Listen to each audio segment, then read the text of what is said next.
There's a downside to asking gotcha questions, and there's a downside to beginning an interview with a gotcha question in that you just put the subject much more on guard and you limit what they're going to tell you. And it was bad for a couple of reasons. First of all, Kamala Harris got asked questions she never has to answer because, again, she's not a conservative going on the mainstream media. She is mostly in friendly outlets.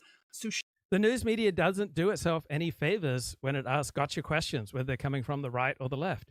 When you're injecting your moral judgments into a question, it just shuts down the interview subject and gives you an inferior interview. She got asked questions that I think a lot of people have been wanting to hear asked for a long time. Like, when did you start to know that Joe Biden was having cognitive problems? The number one question I said when she took over his campaign, and yet she had not been asked.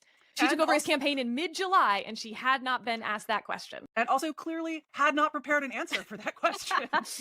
She doesn't listen to this podcast because I've been saying the question for however long that's been, 4 months. I falsely predicted that this was going to be a problem for her, and it wasn't, because all of her interviewers just politely failed to ask the obvious question.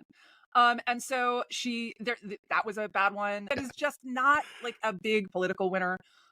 She has the problem that her administration is unpopular, and my personal opinion on this is just throw him under the bus. He's already kind of going out there and being difficult. It's not helping you. Just be like, yeah, we made a lot of mistakes, but I'm going to fix them. But also it was funny.